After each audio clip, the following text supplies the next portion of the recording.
Hello friends, आप सबका आपके यूट्यूब चैनल नेट जे ज्ञान में स्वागत है। आई होप आप सब अच्छे होंगे एंड यूजीसी नेट की प्रिपरेशन भी आपकी अच्छी चल रही होगी। आज की इस वीडियो में हम कुछ पीवाईक्यू को सॉल्व करेंगे जो आपके political science unit 1 political theory के मेन कॉन्सेप्ट से बने हैं। एंड बिना देरी किए लेट्स स्टार्ट द वीडियो। तो पहला क्वेश्चन है आपका, who said each person possess an inviolability founded on justice that even the welfare of society as a whole can not be override. Hindi में देख लीजिए, प्रत्येक व्यक्ति की एक ऐसी अपरिहार्यता होती है जो न्याय पर आधारित होती है जिसे समाज के पूरे कल्याण के लिए भी नकारा नहीं जा सकता। अब ये स्टेटमेंट किस थिंकर ने दी है? तो ऑप्शन आपके ये हैं, A John Rawls, B Robert Nozick, C Friedrich Hayek, D Habermas. अब इन चारों में से किसने इस स्टेटमेंट को दिया है? इसका जो आंसर रहेगा वो आपका ए है, जॉन रॉल्स। जॉन रॉल्स ने ये स्टेटमेंट दिया। अब उन्होंने किस बुक में एंड क्या बोला है वो हम देख लेते हैं। सो देखिए, जॉन रॉल्स की आज थियरी ऑफ जस्टिस बुक है, उसमें उन्होंने मेंशन किया है कि सब इंडिविजुअल के पास कुछ लिबर्टी एंड कुछ राइट्स होते हैं जिसको किसी भी सिचुएशन में वायलेट नहीं किया जा सकता है। ये जो राइट्स होते हैं ये फंडामेंटल राइट्स होते हैं जिसको किसी भी कंडीशन में सैक्रिफाइस नहीं किया जा सकता है, ना ही तो वो सोसाइटी के भले के लिए, ना ही सोसाइटी के बेनिफिट, इकोनॉमिक बेनिफिट के लिए ऐसा नहीं किया जा सकता है। सो ये जो स्टेटमेंट है इसमें रॉल्स इंडिविजुअल राइट को प्रोटेक्ट करते हैं ओवर जनरल राइट्स के ऊपर। सो अगर मैं इसको एक एग्जाम्पल के थ्रू समझाऊं, सपोज एक सोसाइटी है जिसमें टाइप की बीमारी फैलने लगी है। सो गवर्नमेंट डिसीजन लेती है कि जो बीमारी है उसका इलाज करने के लिए हमें लोगों को क्वारंटाइन करना होगा एंड उनका टेस्ट करना होगा, एंड जो भी सिटीजन इंटरेस्टेड नहीं है उनको हमें फोर्सफुली करना होगा सो दैट कि सोसाइटी का वेलफेयर हो, जो डिजीज है वो आगे ना फैले, उसको हम वहीं पे कंट्रोल कर ले। सो ये एक हाइपोथेटिकल सिचुएशन है। अगर हम इस रॉल्स का कॉन्सेप्ट लगाएं इसको, तो रॉल्स कहते हैं कि नहीं, ये गलत होगा क्योंकि हर इंडिविजुअल की अपनी राइट्स होते हैं, अपनी लिबर्टीज होती है, भले ही वो वेलफेयर है सोसाइटी का, लेकिन रॉल्स के अकॉर्डिंग वो ऐसा नहीं करना चाहिए। वो कहते हैं कि ये उनकी राइट्स एंड लिबर्टी को हार्म पहुंचाएगा। सो रॉल्स इसके जो सेकेंडरी ऑप्शन में कहते हैं कि ये करना गलत होगा, लेकिन हाँ अगर ऐसे कोई सिनेरियो आता है सो गवर्नमेंट उनसे कंसेंट लेके, अगर वो कंसेंट नहीं दे रहे हैं तो वो कुछ किसी टाइप का अवार्ड देके किसी भी तरीके से पार्टिसिपेशन में उनको कंसेंट के थ्रू कर सकते हैं, लेकिन फोर्सफुली नहीं कर सकते हैं, भले ही वो सोसाइटी के वेलफेयर के लिए हो। सो अब हम सेकंड क्वेश्चन की तरफ चल लेते हैं। सेकंड क्वेश्चन है, which one of the following writing is not written by Mao Zedong की काफ़ी सारी राइटिंग्स हैं जिसपे काफ़ी बार क्वेश्चन पूछा भी गया है। सो हम देख लेते हैं, A on new democracy, on coalition government, people's war, on people's democratic dictatorship. So इनमें से कौन सी बुक मायो ने नहीं लिखी है? सो जो इसका सही आंसर होगा वो बी होगा, ऑन कोलिशन गवर्नमेंट। सो अब मायो ने कौन कौन सी बुक लिखी है, कब कब लिखी है, विद ईयर, क्योंकि क्रोनोलॉजी में लगाने के लिए भी आ जाते हैं, तो हम वो देख लेते हैं। देखो, मायो फाउंडिंग फादर हैं पीपल रिपब्लिक ऑफ चाइना के, एंड उनकी जो बुक्स हैं ऑन कंट्राडिक्शन है 1937 में लिखी थी, द रेड बुक 1938 में लिखी है, ऑन न्यू डेमोक्रेसी 1940 में लिखी है, on the people democratic dictatorship ये उन्होंने 1949 में लिखी है। ये उनकी कुछ बुक्स हैं। जो कोलिशन गवर्नमेंट है ये बुक जो लिखी गई है वो बीसी स्मिथ के थ्रू लिखी गई है, मायो ने ये बुक नहीं लिखी है। अब हम नेक्स्ट क्वेश्चन देख लेते हैं, Which one of following best describe Israel Berlin's concept of positive liberty? Freedom from external constraint, freedom to act according to one's own potential, freedom to engage in political participation, freedom from government intervention. अब देखिए, अगर हम इनको देखें तो हमसे पहले पूछा गया है पॉजिटिव लिबर्टी। सो पहला जो है वो नेगेटिव लिबर्टी को डिनोट करता है, freedom from external constraint. Okay, second वाला आपका पॉजिटिव लिबर्टी का है, सो इसका आंसर आपका सेकंड हो जाएगा। बाकी जो तीनों है वो तीनों के तीनों आपके नेगेटिव लिबर्टी के हैं। तो इजराइल बर्लिन है, उनकी जो बुक है उसमें उन्होंने पॉजिटिव एंड नेगेटिव लिबर्टी का एक कंपैरिजन दिया है। ओके, एंड उसमें वो नेगेटिव लिबर्टी के लिए कहते हैं, नेगेटिव लिबर्टी क्या है? फ्रीडम फ्रॉम एक्सटर्नल कंस्ट्रेंट और इंटरफेरेंस। जो नेगेटिव लिबर्टी सोसाइटी है उसमें जो मैं करना चाहता हूँ, अगर उस काम में मुझे कोई इंटरफेयर नहीं कर रहा है, मुझे सोसाइटी इंटरफेयर नहीं करी, मुझे गवर्नमेंट इंटरफेयर नहीं करी, वो पॉजिटिव लिबर्टी में कहते हैं freedom to achieve self mastery और सेल्फ रियलाइजेशन। मतलब मैं जो करना चाह रहा हूँ वो मैं करने में कितना सक्षम हूँ। अगर मैं कैपेबल नहीं हूँ तो गवर्नमेंट मुझे उसमें सपोर्ट करे सो दैट कि मैं अपने आप को वो सेल्फ रियलाइजेशन में लेके आ पाऊँ। ओके, नेक्स्ट क्वेश्चन देखते हैं।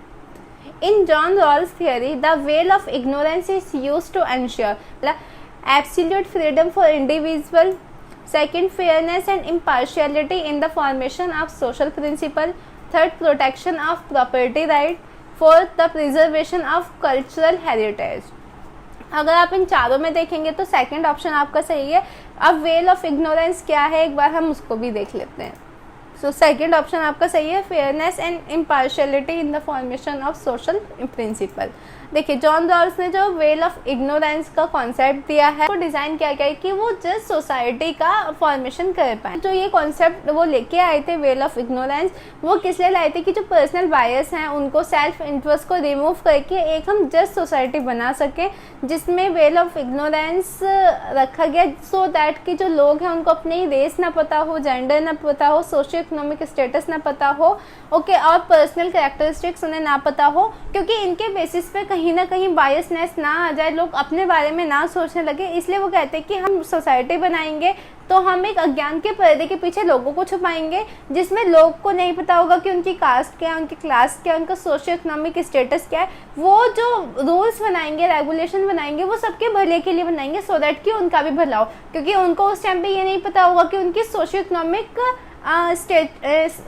इकोनॉमिक स्टेटस क्या है। अगर उनको ये पता होगा कि हाँ वो ऊंचे तबके से हैं, उनका सोशियो इकोनॉमिक स्टेटस अच्छा है, तो वो जो रूल एंड रेगुलेशन बनाएंगे वो समवेयर उनके फेवर में होगी। सो इसलिए वेल ऑफ इग्नोरेंस का कॉन्सेप्ट जॉन रॉल्स देते हैं।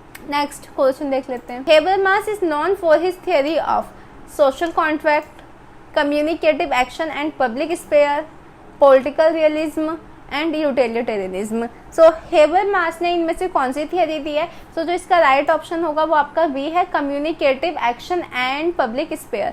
अब ये क्या है, किस बुक में दिया है वो देख लेते हैं। कम्युनिकेशन एक्शन थियरी है, ये आपकी हेबरमास ने दी है, जिसमें वो कहते हैं जो ह्यूमन बीइंग्स हैं वो कुछ भी डिसीजन लेने के लिए, एक एग्रीमेंट करने के लिए पहले म्यूचुअल कम्युनिकेट करें सो दैट कि वो अच्छे से इफेक्टिव डिसीजन ले पाते हैं, कि इंडिविजुअल अपना इंटरेस्ट ना सोच के चार लोग जब साथ में बैठेंगे, कम्युनिकेट करेंगे, तो जो डिसीजन आएगा वो पर्टिकुलर एक इंडिविजुअल के इंटरेस्ट का ना होके वो सबके इंटरेस्ट के लिए बनेगा। उनकी बुक है the theory of communicative action 1981 में लिखी गई है, एंड सेकंड बुक है नॉलेज एंड ह्यूमन इंटरेस्ट 1968 में आया है। The structural transformation of public sphere 1962 में। एक एग्जाम्पल के थ्रू से हम समझ लेते हैं। एक कम्युनिटी है जो एक इशू फेस कर रही है, मतलब उसको पब्लिक पार्क बनाना है, तो उसमें हेबरमास के अकॉर्डिंग कम्युनिकेशन थियरी में हमें क्या क्या करना चाहिए कि हमें पार्क बनाना है।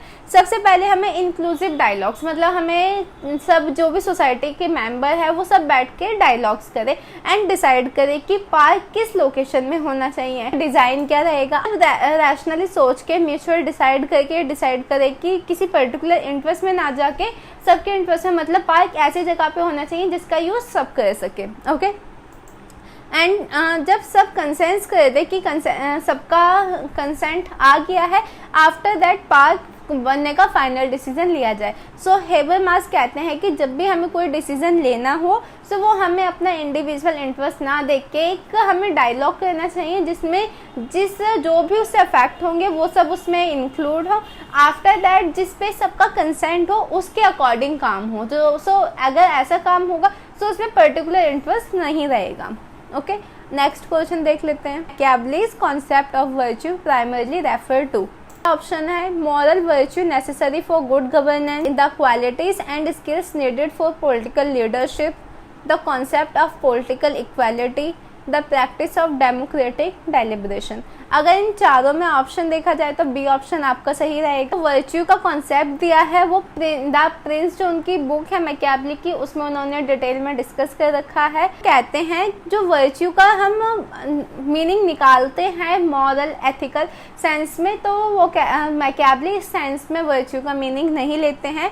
द प्रिंस में अगर आप प्रिंस की बुक आपने पढ़ी हो तो उसमें उन्होंने एक किंग के पास क्या क्या क्वालिटीज होनी चाहिए, तो द वर्च्यू भी उसी सेंस में है। वो कहते हैं कि a set of qualities and skills that a ruler और leader should possess to achieve maintain and power effectively. So virtue क्या है कि जब जो भी लीडर है या जो भी किंग है उसके पास क्वालिटीज हो कि वो किस तरीके से चीज़ों को हैंडल करे, अपनी पावर को कैसे बनाए रखे, अपने राज्यों को कैसे बनाए रखे, उसको कैसे एक्सपैंड करे। सो वो सारी चीज़ वो कहते हैं कि वो वर्च्यू होती है जो किंग के पास होना चाहिए। सक्सीड होने के लिए जो क्वालिटीज एंड स्किल्स एक लीडर के पास होती है उसे वर्च्यू कहा जाता है।